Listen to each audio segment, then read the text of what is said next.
Começando mais uma live. Estamos aqui, até abrir um solzinho aqui, bem na hora que eu apertei o play aqui para a live, para a gente receber o Bruno hoje. Ele está lá no Arizona. A gente vai conversar um pouquinho hoje sobre a trajetória dele, desde a parte, né, de que ele estudava agronomia até a atuação dele hoje na indústria da cannabis dos Estados Unidos. Já vou chamar ele só para falar que essa série é uma série que a gente está começando hoje. A ideia dessa série é falar um pouco sobre as profissões. Isso tudo começou com uma brincadeira minha de falar nos meus stories, fala uma profissão, que eu falo como você trabalha na indústria da cannabis. E aí deu mais de 60 profissões e tá tudo nos destaques aqui do meu Instagram. Eu acho que a gente vai falar hoje, né, da parte que toca a planta, mas na indústria da cannabis tem várias formas de você trabalhar, de atuar, e essa é só uma, né, que toca a planta, mas tem toda a parte que não toca a planta. Então vamos conversar agora com o Bruno, vou chamar ele aqui, e aí a gente vai bater esse papo, principalmente porque eu recebo uma enxurrada de perguntas sobre agronomia e cannabis, então acho que o Bruno vai conseguir falar sobre Oi, isso bem pra gente. Oi, Bruno, e aí, tudo bom? tudo, e você? Tudo bom? Tudo ótimo, super feliz aqui de estar conversando com você. A gente já tinha programado esse papo e aí você falou: não, vou ter outro bebê. Então, que Caiu uma bom, época meio doida aqui pra mim. que ótimo, que bom que você está aí com família crescendo. Bruno, conta um pouquinho pra gente um pouco da sua trajetória, assim, desde da parte, né, quando você começou a plantar cannabis até chegar no mercado. Sim, sim. Então, basicamente, eu me apaixonei com essa planta cedo, né? Adolescente, quando eu comecei a fumar maconha. E sempre quis trabalhar numa indústria que nem essa, que na verdade nem existia na época. Mas era uma coisa que eu tinha muito fé que existia. Eu, né, me apaixonei pela planta, acreditei tudo que ela poderia trazer para o mundo. Então, botei fé que existia um dia uma indústria e quando existisse essa indústria, ia ter que ter profissional que, né, que trabalhasse nessa indústria para encher todas as cargas. E demorou, na verdade, um pouco. Isso era com tipo 16, 17 anos. E demorou até mais ou menos 18 anos, quando eu saí do high school e fui para a faculdade, que eu decidi que, até um pouco mais tarde, que ia ser com planta que eu ia trabalhar, né? Eu tinha já uns talentos mais ou menos, né? Eu sempre ia bem em biologia, química, ciências, eu gostava muito, me apegava nessas coisas. Então, para mim, a ideia de repente ir para o mundo de agronomia e trabalhar com a planta meio que fazia sentido, né? Combinava bem. E aí eu fui em frente, né? Eu entrei numa faculdade de horticultura, por acaso estava morando na Flórida, aqui nos Estados Unidos já. Naquela época eu tinha green card e é uma das melhores escolas de horticultura e agronomia aqui dos Estados Unidos, então, pura sorte, né, que eu já tinha, né, esse privilégio de poder ir para essa faculdade e, né, aprender da forma que eu aprendi, me formei lá com né, um bachelor's aqui que chama, né, esqueço como é que chama em português, mas em É agronomia e bacharelado horticultura, mesmo. bacharelado, então, isso aí. E eu quis trabalhar na indústria, mas não existia na Flórida ainda nessa época, né, onde eu estava morando. Hoje em Uhum. dia tem uma indústria medicinal lá, mas naquela época não era um sonho ainda. Então, eu acabei tendo que pegar minhas coisas, minha família, né, naquela época eu tinha acabado de me casar e mudei para a Califórnia para perseguir esse sonho. E não foi super fácil lá naquela época entrar na indústria, teve que entrar por baixo. Comecei a tentar, na verdade, antes de entrar numa companhia, eu tentei abrir minha companhia própria, mas deu uns problemas, né? Eu tenho um post lá na minha página que explica, não deu certo, acabei trabalhando por outra companhia, entrei por baixo e demorou um pouquinho, mas cheguei aonde eu estou agora, né? Administrando um cultivo de uma companhia que eu tenho muito orgulho para trabalhar, né? Alien Labs Connected. E é um sonho realizado completamente, né? Um sonho de adolescente que agora estou vivendo e agradeço todo dia, né? Por de ter perseguido isso. Ô Bruno, e como é que foi quando você fala assim que você entrou por baixo, você entrou em que posição? assim, né? Chama Cultivation Tech. É basicamente a posição de entrada no lado de cultivação no mundo de maconha, né? Então, você basicamente está regando planta, fazendo a defoliação na planta, né? A mão na massa, né? A mão de obra mesmo que precisa para andar um grow para frente, né? Aos poucos eu fui aumentando a minha carga, né? Eu fui passar para fazer a parte da irrigação, né? O fertigation tech, também a parte de controle de pragas, eu também adicionei essa. E fui adicionando as cargas, porque eu já tinha, né? No meu ensino, né? Então eu já sabia meio que eu estava fazendo, eu tinha que provar mais isso para as pessoas, porque na verdade o meu ensino, né? Na verdade meio que dificultou no começo eu conseguir um emprego na área. Naquela época, hoje em dia é mais fácil, facilita você poder entrar na indústria com né, alguma coisa em agronomia, se você for trabalhar com as plantas, alguma formação, mas naquela época, na verdade, o povo olhava para isso como se eu fosse meio que sei lá, que eu ia entrar lá e falar que eles estavam fazendo tudo errado, que tinha que, sabe, eu ia palpitar muito com o jeito que eles estão fazendo as coisas, quando eu só queria uma oportunidade mesmo. E isso foi em que ano, quando você entrou? Acredito que isso foi em 2017, no começo de 2017. 2017, por aí. E Meio de 2017. quando você tomou essa atitude, né, de sair da Flórida e procurar um estado legalizado que a indústria estava mais formada, como é que foi assim, tanto para sua família ou para os seus pais, ou quanto para sua esposa, de falar, não, vamos embarcar nessa? Foi bem recebido ou teve alguma resistência, assim? Então, foi meio que interessante como tudo aquilo aconteceu. Todo mundo já sabia, né? Minha mãe já sabia que eu fui para a escola para aprender a plantar maconha. Só que não existia a infraestrutura na época, né?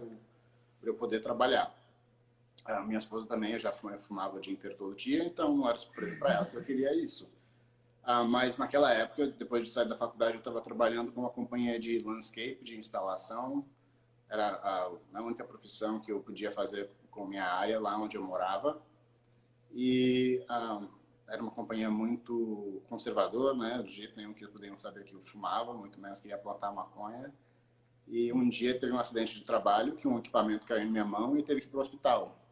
E aqui como funciona essa coisa é que quando isso acontece, você tem que fazer um teste de droga, né? Porque aí a companhia sabe se eles conseguem, se precisar pagar os seus contas de médico ou se você, né, cair positivo numa droga, eles podem falar, a gente não precisa pagar nada. Então, né, saí do meu bolso porque testou positivo para o THC.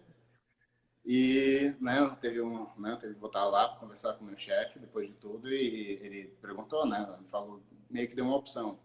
Eu podia ser meio que testado todo mês e manter meu trabalho lá. Estava ganhando bem, era uma posição meio que assim boa para onde eu estava saindo da faculdade, ou, né, procurar outro trabalho. E já na hora eu falei para ele que aquilo não era para mim, eu ia ver outra coisa. Então, sem nada mesmo, né, sem nenhum trabalho atual e nem prospecto de trabalho, peguei minhas coisas e fui embora porque era tipo a minha última chance na minha cabeça para perseguir isso mesmo. Que, Se eu fosse cair para outro trabalho da forma, eu ia ter que tipo, meio que mudar minha vida naquela direção. Então era tipo a hora. então foi aqueles acidentes, né, que marcam essas passagens, assim. Com certeza. Muito bacana, assim, porque eu conversando, né, com as pessoas que entram também em contato comigo, tem uma galera, né, fazendo agronomia e querendo entrar no universo da cannabis agora. E eu acho muito interessante também ter essa, porque quando a gente tem um apoio, né, ou nem que não apoio da família, mas quando não atrapalha, já é um ótimo começo, assim, né? No meu caso também, meus pais, meu irmão também, meu namorado na época também super apoiava, então acho que isso faz uma diferença para a gente ficar mais tranquilo nesse caminhado, assim, né? Com certeza. E aí, depois, então, quando você já é essa empresa que você entrou, não é a empresa que você trabalha agora, era uma outra empresa. Assim, era Candescent, chamava a empresa. Eu entrei trabalhando lá de baixo mesmo, acabei administrando a produção de um greenhouse deles, que na verdade plantava por uma outra marca que chamava Good Flower, mas tudo dentro da mesma companhia. Essa E Candescent é na Califórnia? É uma que é laranja? já é bem conhecido, assim, ele tem É, uma estratégia de marketing bem diferente das outras companhias de maconha, né? A galera que eles tentem, né, vender é um pessoal diferente, né? Não são os maconheiros mesmo. É, foi legal, né? Eu só posso agradecer pela oportunidade de trabalhar lá, mas não era a companhia que eu queria trabalhar, mesmo sendo que era com a planta que eu queria trabalhar, né? Não era a cultura que eu queria. Então, né, fiquei lá quase 3 anos e depois, esse ano agora, esse ano passado, em julho, eu, né, fui para Alien Labs. Connected e Alien, né? Eles já estão muito bem estabelecidos na Califórnia, né? Das melhores marcas, os topo 3 marcas de Califórnia sempre são duas delas vão sempre ser Connected e Alien. Então, quando eles me convidaram para ir trabalhar com eles, né, foi fácil, um sonho. mas eles são uma produção integrada, assim, da planta até a parte de retail, a parte do varejo. Sim, Como é que 100%. funciona? Eles fazem tudo, né? Eu sou parte de cultivo, né? Departamento de cultivação, mas depois da parte da secagem e a planta já passa para outro departamento, né? Tem vários departamentos na companhia inteira e a gente faz tudo até o ponto da loja, né? O Connect, na verdade, ficou bem famoso porque tinha um cultivo famoso, e também tinha um dispensary muito famoso em São Francisco e em Oakland, lá em Sacramento. Tinha umas lojas muito famosas. Então, eles fazem o Sim. trabalho inteiro, do começo ao fim. É interessante porque aqui no Canadá não pode, né? Assim, uma empresa ela não pode, assim, você pode ter várias licenças para, você tem que ter uma licença para produção, uma licença para, tipo, envasar, né? Fazer toda essa parte de embalagem e depois vende para o governo e aí o governo vende para o retail, para o varejo. E se você pode até ter uma empresa dentro da mesma umbrella, assim, dentro do mesmo guarda-chuva de empresas, mas se fosse assim, o dispensário teria que vender cannabis de outras empresas, não pode ser que só vende a sua cannabis. Então Sim, é um sim. pouco diferente o sistema aqui, por isso que eu acho bem interessante essa possibilidade, né, de produção integrada, assim, que a gente não tem aqui. E aí eu queria te perguntar também, aí quando você está no Arizona, mas essa empresa é da Califórnia, como é que funciona isso? Então começou na Califórnia, né? A Califórnia tem o mercado mais antigo de maconha medicinal e recreacional. Na verdade, recreacional é ultrapassado pelo Colorado, mas um dos mercados, né, mais antigos. Eles se estabeleceram lá e quando o resto dos estados aqui, né, cada estado tem suas leis em volta de maconha, ou seja, medicinal ou uso adulto, né, que é o recreacional. Então, quando o Arizona estava agora aproximando esse processo de mudar para o sistema medicinal para o uso adulto, atraiu a atenção de Alien Labs e Connected, né, que estava procurando expandir para um estado novo. Ele já tinha meio que umas conexões dentro do estado, então foi uma escolha assim, de oportunidade. Então, expandiram basicamente da forma que funciona aqui nos Estados Unidos, porque cada estado é independente, basicamente tem que montar uma companhia nova do começo ao fim e ela basicamente é chamado pelo mesmo nome da outra companhia, então é considerada a mesma coisa nos olhos do público, né? Mas na realidade a gente é outra companhia completamente diferente, mas eu sou pago pela companhia da Califórnia. Então é muito interessante do jeito que tem que funcionar por enquanto, até legalizada de uma forma federal. Mas é a Sim, primeira aventura para eles expandir fora do estado e a ideia é expandir, né, para todos os estados dos Estados Unidos e algum dia até internacional. que ótimo. Quem sabe aí você já vai ser o representante no Brasil. Eu acho que eles já estão interessados. Né? Só precisa as leis do Brasil acompanhar o resto do mundo. É. E quando você fala, né, que você trabalha agora, você é head grower, qual é a sua posição hoje dentro da empresa? Então, eu só sei, né, falar em inglês, mas seria o Senior General Manager of Cultivation. Então, eu trabalho embaixo do vice-presidente de agronomia e, basicamente, sou encarregado com toda a produção aqui no estado de Arizona, que, por enquanto, é só né, um grow atual. A gente tem planos para expandir isso já esse ano agora e até talvez dobrar dentro do mesmo ano também. Então, quase quadruplicando a produção que a gente começou até o final do ano. E hoje nessa sua área de atuação na empresa, eu não sei se tem algum NDA aí que você não pode falar, mas assim, quantas pessoas trabalham com você assim nessa parte da produção? Essas coisas não tem. NDA geralmente é só assim, as informações privadas, seria mais assim, certas coisas que a gente faz que realmente Aham. são segredos, mas isso não tem problemas. Assim, no lado de cultivo, na verdade, vamos falar só de Arizona, né? O Arizona que a gente faz tudo do começo ao fim, cultivo até a venda, tirando a loja, a gente não tem loja própria, mas a gente tem 6 pessoas em total no cultivo, incluindo eu, que na verdade eu trabalho mais, né, de uma forma administrativa agora. Então, 5 pessoas mais pondo a mão na massa para plantar todas as plantas e manter tudo vivo e produzindo.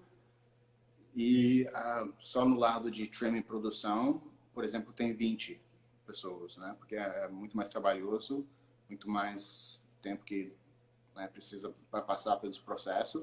Então, né, no grande perspectiva, o cultivo é uma fração da companhia. Agora, tudo é gerado em volta do que a gente produz, né? Sem flor, a companhia não faz mais nada. Mas a quantidade de pessoas que você precisa mesmo para ter um cultivo eficiente não é muitas pessoas, comparado ao que você precisa para fazer o resto do processo, que, né, seria o trimming, que é super importante, ter uma equipe de trim bem treinado e eficiente. A parte de embalagem, né, montar as embalagens, colocar tudo dentro da embalagem, e todos os processos de administração que vem com isso também, né, o supply chain, production manager, todas essas outras coisas que vêm com só, né, administrando a produção e a eficiência do processo todo. E quais são as outras posições? Você falou que tem mais 5, né, trabalhando nessa parte do cultivo. Quais são as outras posições dentro do cultivo, além de você? Então, não estão todas cheias por enquanto. A gente tem a quantidade de pessoas que a gente precisa, mas a gente ainda está em processo de treinamento para especializar algumas dessas pessoas, né? A gente gosta de treinar, porque às vezes é difícil até achar as pessoas com esse tipo de treinamento já. Mas atualmente a gente tem a fertigação, que está sendo atualizado pelo meu gerente de assistente também, gerente assistente. Ele faz essa parte basicamente de regar e alimentar as plantas, né? E eu vou acompanhando isso com ele, é uma parte muito importante. Então, a gente faz isso junto, basicamente, né?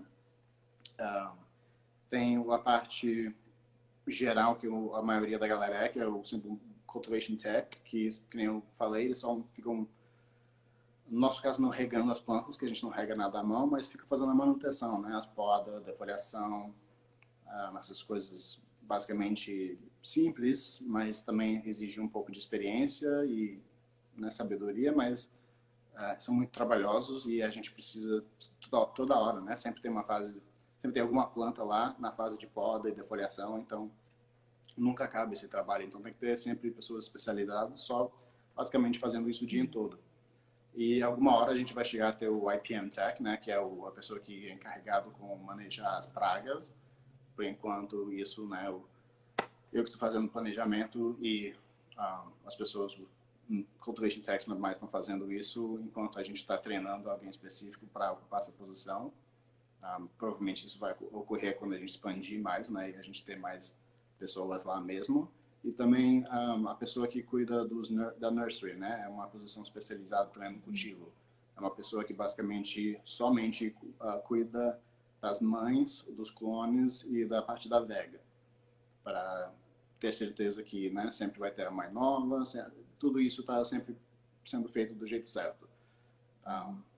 Essas são as posições que existem que são mais especializadas. Ótimo. E se uma pessoa fosse assim entrar hoje na empresa, ela entraria nessa posição de cultivation tech? Se fosse no lado de cultivo, sim. Também pode entrar no lado de production tech, que seria basicamente um trimmer, né? Você entra nesse lado também.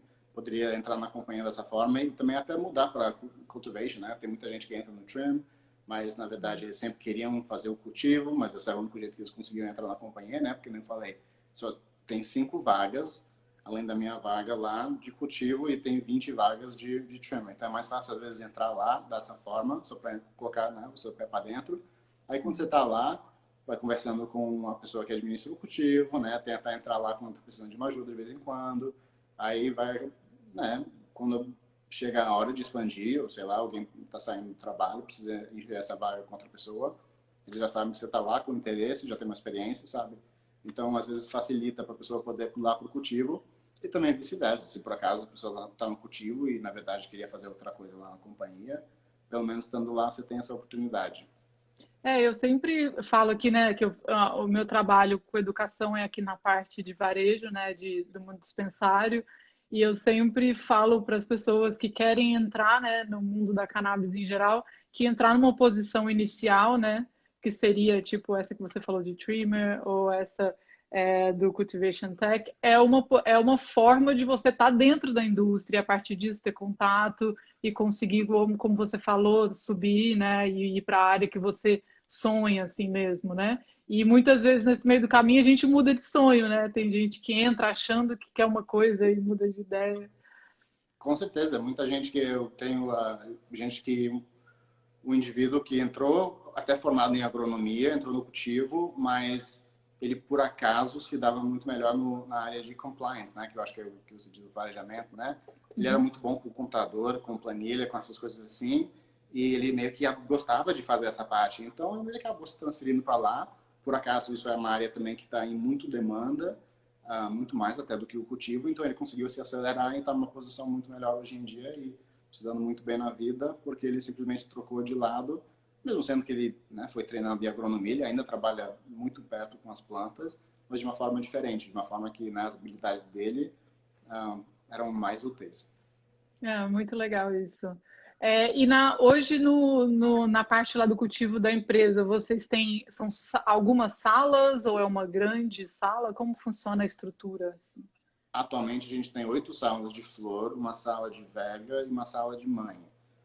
Até julho do ano que vem a gente vai ter dobrado isso em sentido de salas de flor e aumentado a sala de mãe e vega também. Isso vai ser dentro de 6 meses, para você ter ideia. Então é uma construção super acelerada. Eles já vão começar a construção daqui a pouco. Vou começar daqui a pouco e vai terminar daqui a 6 meses. Muito legal. Eu vi que você postou uma sala de cura, né? Eu vi num stories. Daqui a Coragem a gente já tinha uma, né, que a gente estava trabalhando atualmente, mas a gente acabou de montar 2 e está em processo mais 2 também. Então a gente vai ter 4 em total. Que é aquela outra em cima, vai virar uma sala de trim para acrescentar também, que a gente vai ter que ter mais cadeira de trim. E vai ter que ter mais, né? Cada vez que você aumenta o cultivo, vai ter que ter mais espaço para secar, mais espaço para curar, mais espaço para fazer trim, mais cadeira de trim e tudo isso. Então, né, ainda tem bastante, a gente está ocupando 1/3 do prédio, né, da estrutura atual que a gente pode usar. Então, a gente ainda tem muito plano para expandir e, né, a companhia está se dando tão bem e a indústria aqui nos Estados Unidos está se dando tão bem que, assim, a gente está já procurando outros lugares para expandir dentro do estado, fora do estado, dentro do estado da Califórnia também. A gente já dobrou a produção dentro de um ano na Califórnia e aí eles ainda estão tentando, assim, né, dobrar já de um ano para outro de novo. Essa meta agora que eles têm para esse ano. Então, o crescimento, que nem eu falo sempre quando eu falo desse assunto, o crescimento é uma coisa absurda. A pessoa não, é difícil entender, é difícil compreender o tamanho dessa indústria e como ela está crescendo, expandindo. Não é difícil conseguir um trabalho dentro da indústria, desde que você não seja muito específico no que você está, né, procurando, exigente, né? Eu me formei em agronomia, mas teve que entrar por baixo também. O meu salário de quando eu estava trabalhando lá na cidade onde eu, né, morava, na Flórida, pelo salário que eu escolhi trabalhar aqui na Califórnia, trabalhando com o meu sonho, era muito menos no começo, assim, muito, muito menos. Teve que escutar muita coisa, mas hoje em dia valeu muito a pena, assim. Foi um sacrifício que realmente recompensou. Não, com certeza, porque também é um mercado novo, né? E como você falou, assim, você está vindo de outro lugar. Então, eu também, né? Eu sou pesquisadora, sou antropóloga, e quando eu cheguei aqui, eu fui ser bartender. E eu gosto muito, aliás, desse trabalho com o público, assim, porque a gente tem essa conexão, né, de quem produz, a gente tem todos os produtores licenciados e com o que as pessoas querem.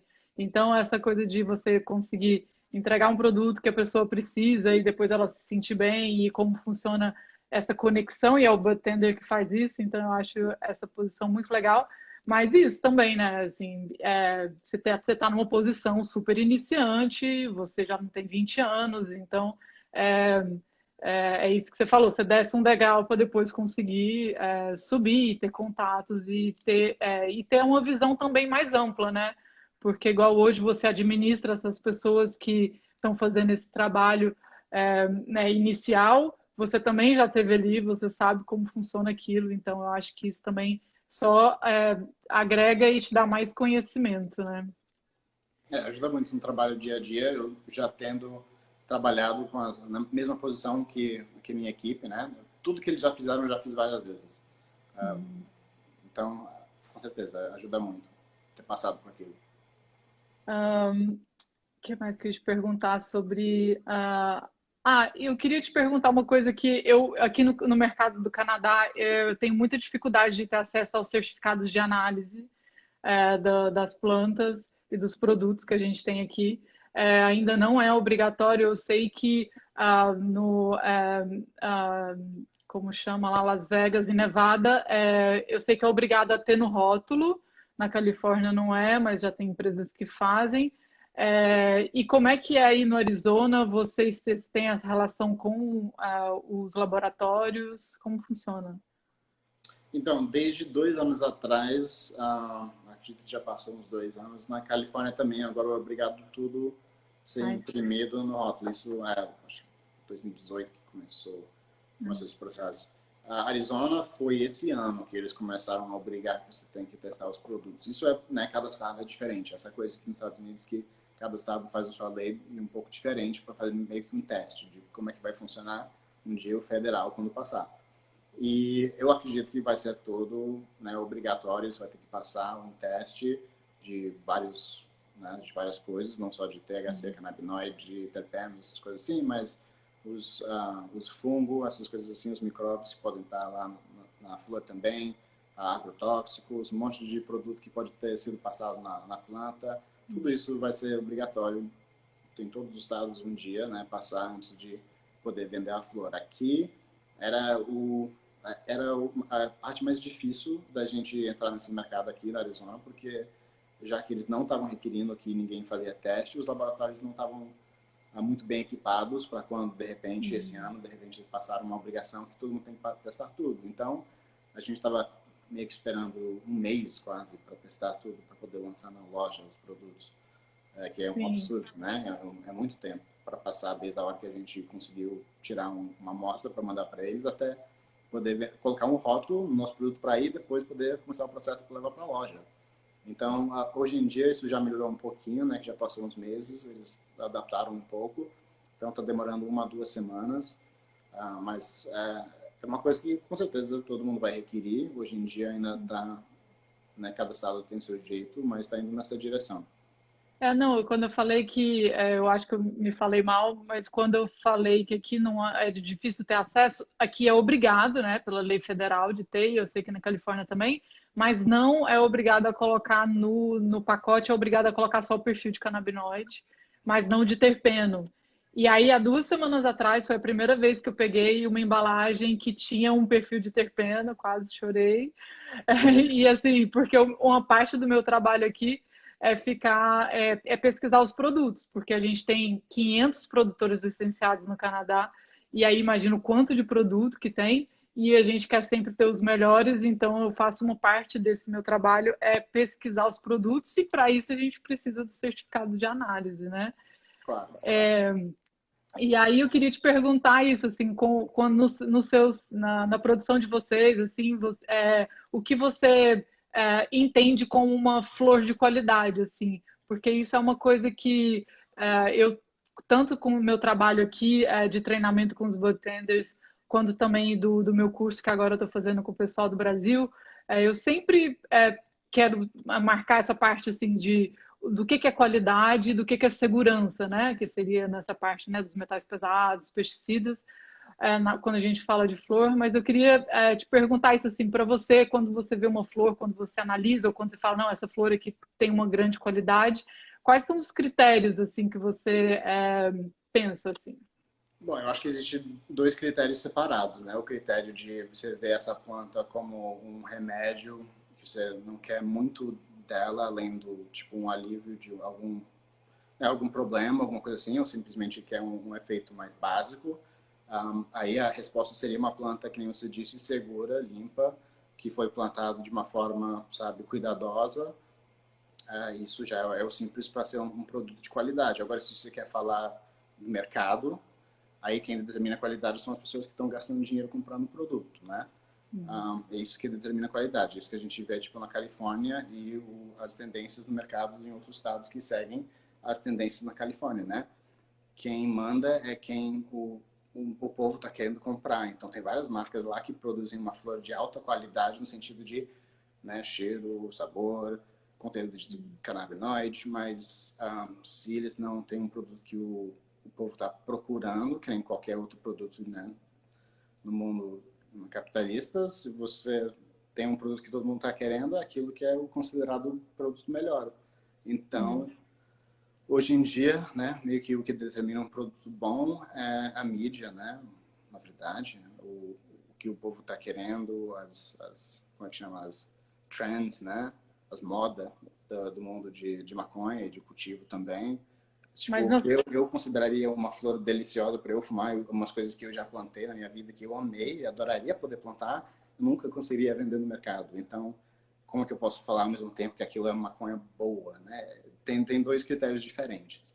sim. Mas quando você vai, só para o pessoal que está escrevendo pergunta aqui, coloca a pergunta no box, que a gente está conversando, fica difícil de eu acompanhar o que todo mundo está escrevendo, mas se for alguma pergunta para o Bruno, pode colocar aqui no box, daqui a pouco a gente abre para pergunta. Mas no seu processo de produção, eu sei que é uma produção orgânica, né? Que você não usa É mineral. pesticida, Vocês têm mineral. pesticida, é IPM, né? Mas é mineral, no Ah, sentido tá. que a gente... Orgânico é uma classificação federal dos Estados Unidos, né? Do USDA, vai colocar um stamp no seu produto porque você tem certos requerimentos que você segue. A gente, sendo uma produção inerte, usando sal mineral, é impossível a gente considerar nosso produto orgânico o que eles chamam de orgânico. Agora, a gente não passa nenhum agrotóxico na planta, isso sim, mas isso não já chama uma planta de orgânico só por isso. É Sim. mineral. Mas aí nesse processo que você é uma escolha, né? Assim, quando você fala assim, é hand trimmed, então quer dizer que é uma escolha, né? Podia ser na máquina. Então isso Sim. também já é um processo que vocês entendem como qualidade, né? Exatamente, que Assim, também eu acho que volta naquela coisa, né? A gente quer produzir uma coisa que a pessoa abre aquela jarra e você vê aquela flor quase que perfeita, né? E você tem uma flor perfeita com os tricomas totalmente intactos, porque você, na hora da manicura, na hora do trim, você foi muito cuidadosa e foi lá devagarinho, tirou só as folhas, sabe, de uma forma muito cuidadoso. E aí o mercado, né? Aí a pessoa abre aquela jarra no Instagram e mostra para todo mundo que a flor tá perfeita ainda, não é? Porque a pessoa vai... Mas é a mesma coisa, a pessoa é porque o mercado está procurando isso, uma flor hand trim. Você pode colocar aquilo no seu produto, na fichinha vendendo no seu produto, porque o povo está querendo isso, porque sabe que a flor, quando abrir aquela jarrinha, vai estar perfeita. Quase como se ninguém tocou naquela flor. é bem interessante isso que você falou, né? De ser orgânico, de ser diferente, né? Do que essa classificação que tem dos selos, né? De Sim, produção por lei, nos Estados orgânica. Unidos não existe nenhuma cannabis orgânico. Por É, lei. aqui no Canadá também é bem difícil, porque ainda o parâmetro da cannabis é diferente do parâmetro de comida, por exemplo, né? Então, eu acho que teria que criar talvez um selo especial de orgânico para cannabis. E isso é Sim, uma coisa que a gente vê várias empresas aqui que não conseguem ter esse selo de orgânico, apesar, né, como você falou da sua produção aí, e eu acho que talvez isso vai ser uma coisa para o futuro de se repensar o que é orgânico para a cannabis e não, tipo, em geral, né? sim, sim, com certeza. Deve ter alguma forma de certificar o cannabis em si como um produto limpo, né? Você viu essa pesquisa que saiu há 1 ou 2 semanas atrás sobre flores e frutos partenocárpicos? Eu vi, mas para falar a verdade eu não li, porque assim, isso é uma distinção botânica, né? Então, na verdade, não Aham. afeta muito no sentido da meu lado, eu Ah, estruturar a produção, né? Isso mais é diferenciando entre, a gente chama isso um Bract ou um Calyx, ou a gente chama isso de um um Style, um fruto. Pistil, é coisa mais técnica no nível botânico. Então, legal, irado. Eu não vou, a gente Aham. pode chamar de outra coisa, muito que nem assim, tipo, o morango, a gente não está comendo a fruta, né? A fruta são as sementinhas por fora. Tem o caju Aham. também, o caju, né? É um auxiliary fruit, né? Uma outra parte que não é considerada normalmente parte da fruta em si, mas que você come. Então, assim, é uma distinção botânica bem... Eu brinquei, eu falei assim, vai demorar. Se a gente está usando índica estativa e isso já não faz muito sentido no mercado, assim, né, na prática, imagina para a gente mudar para parar de chamar de flor para chamar de fruto, vai demorar tipo 100 anos aí. É, É, vai demorar muito, que ainda, assim, tem coisa que a gente chama maconha na produção mesmo, é muito engraçado, você vê o povo que vem da agronomia e entra no mundo de produção de maconha, a gente tem termos muito únicos, umas coisas que a gente faz que já tem nome em produção, mas já que a gente está plantando maconha, a gente deu um nome único, meio que scrogging, né? Não existe no mundo agrônomo, a gente usa trellis no mundo, assim, para plantar outras coisas, mas ninguém chama de scrogging, strain também, strain é uma coisa, você não chama nada além de vírus e bactéria, eu acredito, de strain. A não ser maconha, maconha existe em vários strains, mas o certo seria o cultivar, né, que é um termo que já existe para outras plantas que são, né, criadas de uma forma genética para ser plantado. Então a gente tem essa mania no mundo de maconha de dar um nome único que carrega para sempre. Nem sativa índica, né?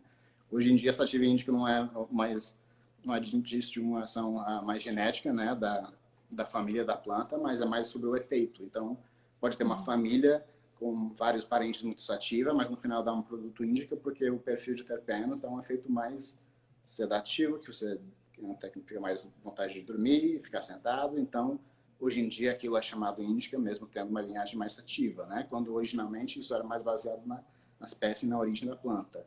Mas está tudo tão misturado que é mais baseado nos terpenos. Hoje a gente ainda continua usando o índico ativo para referir. essa herança, né? Assim, porque eu acho que esses 100 anos de proibição aí da cannabis, acho que foi isso é um dos efeitos, né? Foi a falta de pesquisa e também toda essa linguagem e forma de usar do mercado ilegal, né? Na época e até hoje, né? Aqui no Canadá, pelo menos, são 80% do mercado ainda é ilegal, então não fez a transição. Então acho que isso a gente vai ter um longo período ainda de transição, né? Bruno, para quem hoje está fazendo agronomia, que está aqui assistindo a gente e fala, meu sonho é trabalhar com cannabis, você tem assim alguma coisa assim, não, foca nessa parte da agronomia, ou então, assim, tanto faz a faculdade que você fizer, quando você chegar, começa, e é isso, assim, alguma Eu acho dica? que, assim, é só preciso aprender as bases, né, o básico na faculdade de agronomia. Eu acho que qualquer área especializada na agronomia, você vai se dar bem.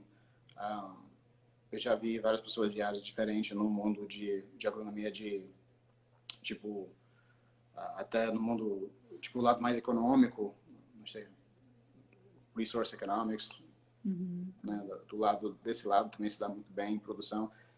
Ajuda a você poder simplesmente conseguir uma entrevista, talvez, né? Sempre vai ajudar você a ter alguma formação. Mas eu acho que não precisa necessariamente ser uma coisa muito específica para a área. Agora, se você está entrando agora, você ainda pode escolher, né? Aqui, a área que se chama Controlled Environment Agriculture, se você quer plantar indoor, né? Que é basicamente isso. Isso é uma área de estudo muito específica que você pode talvez perseguir. Genética é uma área que sempre vai ter muito interesse. A área de tissue culture, né? É uma área que vai ter muito crescimento no futuro também no cannabis. Uma área que acredito que vai explodir muito no futuro, que ainda não pegou muito, vai ser de pós-colheita, o post-harvest, o tratamento depois da colheita. A gente ainda está muito primitivo nesse lado de secagem e cura. Eu acho que é uma área que tem muita oportunidade para quem possa entender um pouco mais do assunto para entrar e um dia assim isso as companhias vão pegar isso. Mas Que é qualquer... fundamental, né? Essa parte assim da cura, né? A gente vê a diferença assim de uma planta que foi bem tratada nessa pós-colheita das que não foram. Sim, Então, sim, mas mesmo assim ninguém entende exatamente muito bem o que está acontecendo, quais são os pontos específicos, como que a gente mede isso. Não existe muito bem um ponto de medir isso. Se eu for perguntar para alguém quando que sua planta está seca, eles vão falar, eu vou lá e isso é uma coisa muito subjetiva com aquela pessoa. Não existe um número assim, que nem quando a gente rega, que nem quando a gente faz qualquer outra coisa com a planta, tem um número assim. Eu posso te falar que nesse ponto é a hora certa. Com a seca não existe. Então é uma área que ainda tem muito mistério. Então, para pensar que isso nunca vai ser explorado é impossível, vai ser. Então quem faz dessa parte desse mundo de pós-colheita, né, ainda mais tipo na área de flor, tempero seco, essas coisas assim, onde está tentando fazer mais ou menos a mesma coisa, né, preservar um produto, o cheiro e o sabor de um produto a longo termo. Isso com certeza tem utilidade na nossa indústria, só que ainda não começou muito, ainda não pegou vapor ainda, mas vai um dia. ótimo, ótima dica. Achei muito bacana essa parte.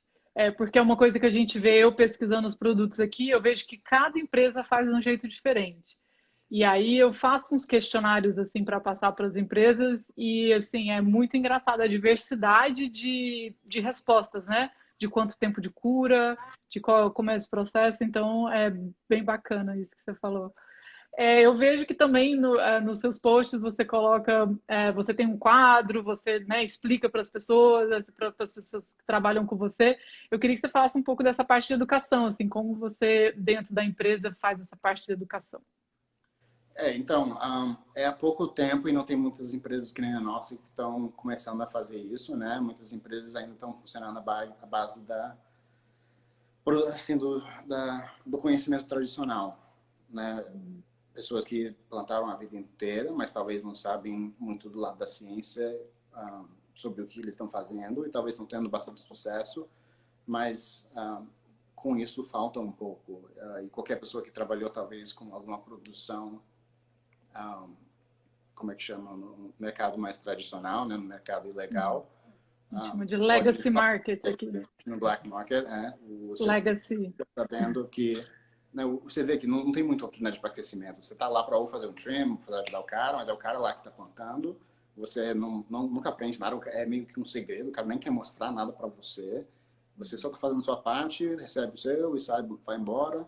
Então, o que acabou acontecendo quando a indústria começou, continuou meio que essa ideia que o gerente não dividia nada com os outros. E o pessoal sentia que meio que só estava lá fazendo uma parte sendo usado, né? Como, tipo, um robô. Mas eu acredito que o jeito certo, né? Que nem eu faço no Instagram, né? É ensinando as pessoas tudo que eu sei, né? Tentando crescer as pessoas também. E eu vejo, lógico, muito benefício nisso. Primeiramente, eu não tenho que ficar fazendo tudo o tempo todo, né? Você vê muitos gerentes que não conseguem aumentar muito a capacidade da produção porque eles passam o dia inteiro fazendo tudo. Porque eles não querem ensinar alguém como regar a planta, muitas vezes porque eles nem sabem como explicar como regar a planta direito. Então, eles nem vão ensinar, então tem esse problema todo, né? Eu gosto de ensinar todo mundo, primeiramente porque eu quero ver eles crescerem e também algum dia fazer o que eu estou fazendo, que nem um dia eu estava no trabalho deles, mas também, não vou mentir, né, isso facilita muito a minha vida. Eu posso concentrar em outras partes da expansão da companhia, porque eu não estou misturando um tanque para regar as plantas. Isso outra pessoa pode estar fazendo e eu posso ensinar a pessoa como fazer isso direito, sem eu ter que estar lá. E um dia a pessoa que vai estar lá no meu lugar planejando a expansão enquanto eu estou, sei lá, fazendo o quê? Mas alguma coisa melhor. Com certeza. Não, isso eu acho muito, muito bacana, assim, dessa transmissão, né? Assim, meu trabalho aqui, que eu faço, também entram pessoas, às vezes, de 19 anos para trabalhar como bartender, que nem fez universidade. Então, quando eu falo, explico ciência da cannabis, explico a fisiologia, de como acontece quando os métodos, né, de consumo e tudo, e elas conseguem passar isso para os consumidores, né, que também que ajuda também a diminuir o estigma, que faz alguma dessas pessoas terem benefício com a cannabis. Então, eu acho que essa parte da transmissão, para mim, ela é assim, central, né, em todas as áreas, como você está falando aí também.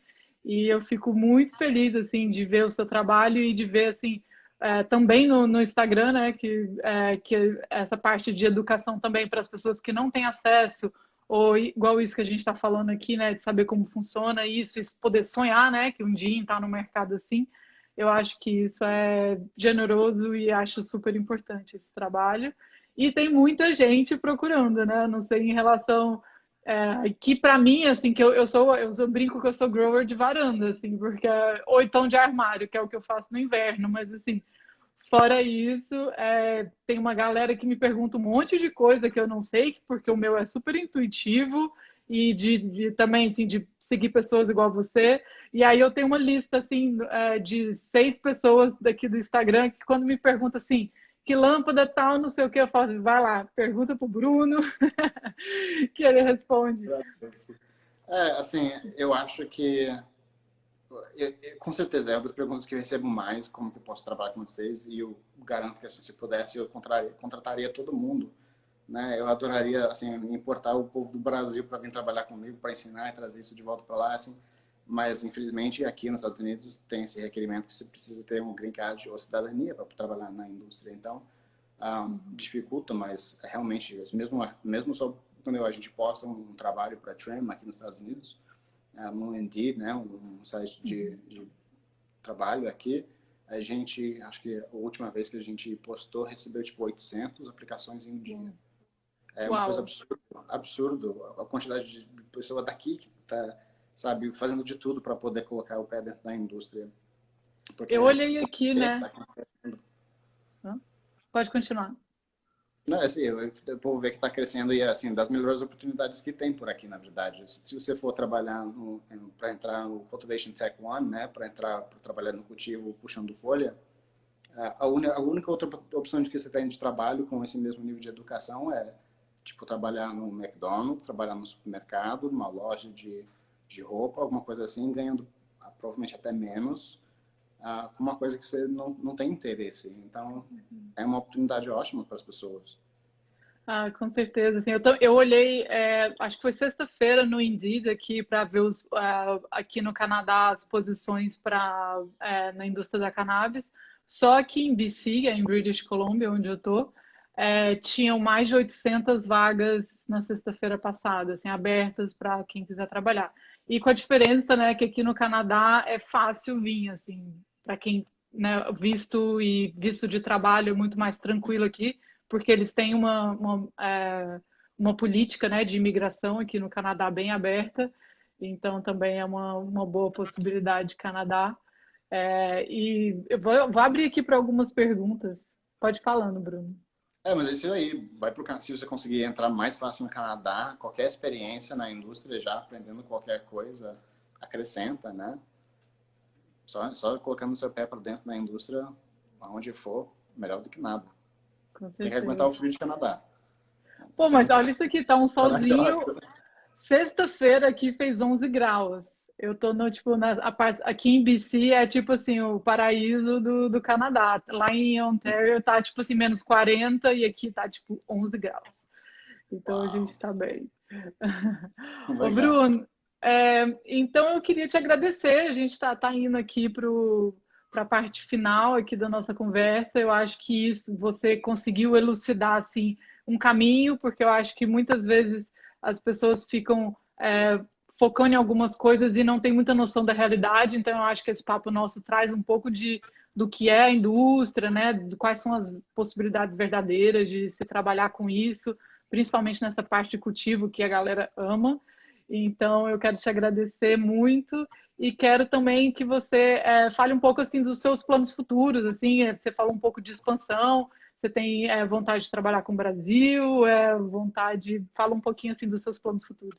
Então, na companhia já estava, né, com planejamento de expandir aqui no estado. Eu estou adorando morar aqui em Arizona, uma cidade bem legal aqui, Phoenix, um estado legal. E um dia eu queria levar também para a Flórida, que era o estado onde eu basicamente, né, fui criado.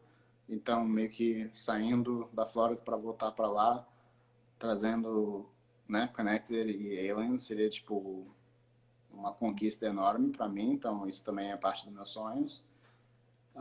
E também, né, já que né, eu falo tanto sobre a companhia e a galera tá, né, mostrando tanto interesse na internet e pegou até a atenção dos donos, acredite se quiser, da companhia. Então, eles estão 100% interessados em ir para o Brasil um dia. Eles meio que ficam falando sempre sobre a galera do Brasil que fica lá, comentando e mostrando interesse. Eles adoram. Então, continua que realmente daqui a pouco está incentivando eles para ir para lá também. E ninguém está dispensando, né? O mercado brasileiro gigante, então com essa terra Com com certeza. sol e tudo. Eles estão vendo isso agora, tipo, meio que assim, né, uma prevista do que pode ser. Então, é o Brasil que tem que mudar as coisas lá, mas eles estão preparados para fazer uma coisa lá. Eu acho que depois que acontecer essa legalização federal nos Estados Unidos, acho que eles vão procurar mercado, né, para expandir e aí vai começar, como sempre, né? Vão dar essa forçada aí para o Brasil legalizar. É, e também eu fiquei pensando, né, no começo da live eu falei do seu bebê que nasceu agora, e aí fiquei pensando, né, você criando seus filhos que são bebês, assim, criança, dentro desse mundo, eu acho que eles não vão nunca imaginar, né, pensando na cabeça de uma criança dessa, assim, falando na escola, meu pai trabalha com cannabis, ou então assim, já existiu um mundo que não era legalizado, né, para essas crianças que estão crescendo nesse mundo legalizado. Com Então eu certeza. fico assim super feliz assim de saber que, nossa, ufa, parece que pelo menos para uma geração nova aí é um novo caminho assim, né? Sim, vai ser um mundo completamente diferente para eles, né? Eu tento o máximo possível normalizar, né, o meu uso em casa, né? Lógico que nunca vou fumar do lado deles, mas eu nunca simplesmente não escondo o que eu faço, né? Eu sou quem eu sou, eu não acredito que tem nada errado com o que eu faço. O papai, né, trabalha com planta e é isso, né? Eles são muito pequenos para entender qualquer coisa além disso, Sim, mas sim. eu quero que eles cresçam no mundo que isso seja meio que normalizado, né? E que o mundo vê também que podem olhar tipo meio que uma família como minha, tipo um exemplo que você pode trabalhar nessa indústria, uma pessoa que nem eu fumando todo dia, não ser um vagabundo, pode ter uma família normal, uma vida boa, uma qualidade de vida boa, né? E ser uma pessoa que contribua muito para a sociedade, para comunidades além e trabalhar com essa planta e usar essa planta também. Só por isso não quer dizer nada sobre uma pessoa, né? Só que a pessoa gosta de usar a planta, só isso. Então eu estava falando esses dias, eu fiz um post sobre isso, assim, falando também da gente estar vivendo em lugares legalizados e talvez do privilégio que é poder, às vezes, fumar no Instagram ou colocar isso assim abertamente, botar uma planta, né, que você está plantando. Então eu acho que isso também é uma coisa que faz parte desse processo de normalização e que pode propiciar isso, né, assim, para abrir um pouco, quando eu vejo, né, pessoas assim. É, sei lá, amigo dos meus tios que estão vendo meu Instagram, e aí isso começa tudo a mudar, assim, uma lógica, né, de perceber também, por isso que eu acho bacana também falar de mercado e ter, né, igual eu te convidei aqui, porque eu acho que isso vai, de alguma forma, colaborando, né, com formiguinhas aí nesse mundo, assim, Brasil. Então é isso, continue aí fazendo esse tanto de postagens super bacanas sobre planta, eu aprendo demais, assim, vendo seus posts e também vendo a forma que você trabalha. Muito obrigada. E pessoal que ainda não segue o Bruno, segue lá, que vocês vão aprender muito. Se alguém me pede alguma coisa de planta, eu já encaminho aí. Obrigado. Obrigado pela oportunidade.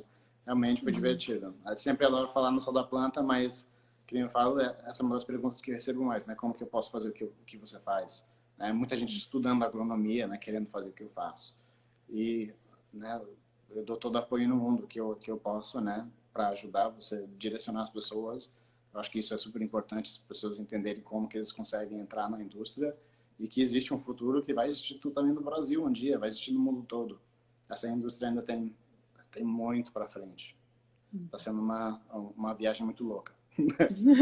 Você Então, parte. concordo com isso. Está sendo uma viagem muito louca e muito ótima, agradável. E eu acho que, como você falou, a gente está num momento de crise aí, né, nos Estados Unidos, tanto sanitária, econômica, tudo. E assim, e a gente vê, né, também no outro contexto aqui no Canadá, mas a gente vê como que várias indústrias estão diminuindo, estão né, em recessão e a indústria da cannabis não. Então, eu acho que isso já é um sinal né, do futuro dessa indústria. Isso aí. Obrigada, gente. Beijo para todo mundo. Obrigada, Bruno. A gente se fala. Isso aí. Beijão. Beijo. Boa noite. Tchau, boa noite.